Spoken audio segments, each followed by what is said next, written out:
আজি আমি আলোচনা কৰিম ক্লাছ 10ৰ বৰগীত পাঠটোৰ আমাৰ যিবোৰ 2 নম্বৰ আৰু 3 নম্বৰ প্ৰশ্ন কেনেকুৱা আহিব পাৰে সেইবোৰ আলোচনা কৰিম। ঠিক আছে, তোমালোকে চাই যোৱা 2-3 মান প্ৰশ্ন মই ইম্পৰ্টেণ্ট চাই দি দিছোঁ, তাৰপৰা তোমালোকে বাছি পেলাই কৰিব পাৰিবা। বৰগীতৰ 5টা লক্ষণ আহিব পাৰে 3 মাৰ্কৰ কাৰণে। মহাপুৰুষ শংকৰদেৱ আৰু মাধৱদেৱে একশৰণ হৰিনাম ধৰ্ম প্ৰচাৰ আৰু প্ৰসাৰৰ উদ্দেশ্যে ভগৱানৰ লীলা মাহাত্য প্ৰকাশক এক শ্ৰেণীৰ উচ্চ আধ্যাত্মিক ভাৱাপন্ন গীত ৰচনা কৰে। এই গীতবোৰক বৰগীতৰ আখ্যা দিয়া হয়। বৰগীতৰ কেতবোৰ সুকীয়া সুকীয়া লক্ষণ আছে, যাৰ বাবে এই গীত আৰু আন গীতৰ পৰা পৃথক। বৰগীত যেনে তেনে 5টা লক্ষণ হ'ল: বৰগীতসমূহ শাস্ত্ৰীয় ঋগ তালযুক্ত গীত। বৰগীতৰ ভাষা হ'ল ব্ৰজাৱলী ভাষা। তাৰপিছত বৰগীতসমূহ ভক্তিমূলক তথা ঈশ্বৰৰ মাহাত্য প্ৰকাশক। বৰগীতসমূহৰ মূলত ভক্তিৰস প্ৰধান যদিও তাত দাস্য, শান্ত, বাৎসল্য আদি ৰসৰো সমাৱেশ ঘটিছে। গতিকে আমি দেখিব গ'লে আমি কি পালোঁ ইয়াত? বৰগীতৰ কেতবোৰ কিছুমান সুকীয়া সুকীয়া লক্ষণ আছে, যাৰ বাবে এই গীতবোৰ আন গীতৰ পৰা পৃথক হয়। সেইবাবে এই সিহঁতৰ কেইটামান আমি লক্ষণ আমি দাঙি ধৰিছোঁ। ইয়াৰ পৰা তোমালোকে লিখিলে 3 নম্বৰ পাবলৈ সক্ষম হ'বা।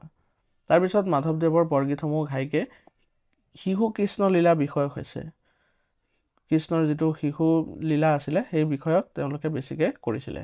তাৰপিছত বৰগীতৰ চমুটোকা আহিব পাৰে। কেনেকৈ লিখিবা? মহাপুৰুষ শংকৰদেৱ আৰু মাধৱদেৱৰ দ্বাৰা বিৰচিত গীতক বৰগীতৰ আখ্যা দিয়া হয়, এইটো সকলোৱে জানো। উচ্চ মান বিশিষ্ট সাৱলীল ভাষা স্তুতিমূলক তথা উদ্দেশ্য বা উপদেশপূৰ্ণ বৰগীতসমূহ শাস্ত্ৰীয় ৰাগযুক্ত আৰু আধ্যাত্মিক ভাৱ গধুৰ হয়। শংকৰদেৱ আৰু মাধৱদেৱে লিখা গীতসমূহকে বৰগীত বোলা হয়। নাম ধৰ্মৰ প্ৰচাৰৰ উদ্দেশ্যে বৰগীতসমূহ ৰচিত হৈছিলে। শংকৰদেৱে 12 কৰি বৰগীত ৰচনা কৰিছিল বুলি চৰিত পুথিত পোৱা যায়, আৰু কমলা বায়ন নামৰ লোকজনে গীতখিনি শংকৰদেৱৰ পৰা আওৰাবলৈ নিওঁতে বনপোৰা জুয়ে গীতখিনি পুৰে। বৰ্তমান শংকৰদেৱৰ বিৰচিত 1 কৰি 14টা গীতহে পোৱা গৈছে। মাধৱদেৱৰ ভণিতা থকা মুঠ 157টা বৰগীত পোৱা যায়। ইয়াৰ উপৰিও ভাৱ আৰু ভাষালৈ লক্ষ্য কৰি মাধৱদেৱে ৰচনা কৰা মুঠ বৰগীতৰ সংখ্যা আছিলে 191টা বা 9 কৰি 11টা বুলি পণ্ডিতসকলে অনুমান কৰিছে। ঠিক আছে, এইটো এটা আহিব পাৰে। তাৰপিছত নেক্সট আহিব পাৰে ব্ৰজাৱলী ভাষাৰ চমুটোকা। কেনেকৈ লিখিবা? ব্ৰজাৱলী ভাষা এক প্ৰকাৰৰ কৃত্ৰিম সাহিত্যিক ভাষা। এই ভাষা কোনো ঠাইৰে কথিত ভাষা নহয়। শংকৰদেৱৰ সময়ত অসম, বংগ আৰু উৰিষ্যাত এটা কৃত্ৰিম ভাষাৰ মাধ্যমত ভগৱান শ্ৰীকৃষ্ণৰ লীলা হ'ব, এইটো লালা নহয়, লীলা বিষয়ক গীতপদৰ সৃষ্টি হৈছিল। এই সাহিত্যিক ভাষাক ব্ৰুজুল আৰু অসমীয়াত ব্ৰজাৱলী ভাষা বোলা হৈছিলে। পশ্চিমা হিন্দীৰ অপভ্ৰংশ ব্ৰজভাষাৰ লগত ইয়াৰ কোনো সম্পৰ্ক নাই। ব্ৰজাৱলী ভাষাৰ মূল ভেটি মিথিলি, যাৰ লগত ভোজপুৰী, নোৱাৰী আৰু কাষৰীয়া অঞ্চলৰ আন ভাষাৰ সংমিশ্ৰণেৰে ই ঠাই বিশেষে একোটা স্বতন্ত্ৰ ৰূপ লাভ কৰে। ব্ৰজাৱলী ভাষাটো স্বৰধ্বনিৰ অধিক প্ৰয়োগৰ বাবে শ্ৰুতিমধুৰ হয়। ঠিক আছে, আজি আমি কি আলোচনা কৰিলোঁ?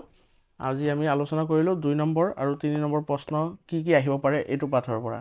এইখিনি আমি আলোচনা কৰা সমাপ্ত হ'ল। এতিয়া কালিও মই তোমালোকক দি থৈছোঁ, লাষ্ট ভিডিঅ'ত যিটো আছিলে সেইটোত মই দি থৈছিলোঁ 1 নম্বৰৰ প্ৰশ্ন, 1 মাৰ্কৰ প্ৰশ্ন, যিটো আমি MCQ আকাৰো পাম, MCQত পাম। সেইকেইটা আমাৰ কালি কমপ্লিট কৰা হ'ল। আজি আমি কি কৰিলোঁ? 2 and 3 মাৰ্কছৰ ইয়াত কৰিলোঁ। ঠিক আছে, নেক্সট আমি কি কৰিম? টেক্সট বুকলৈ যাম।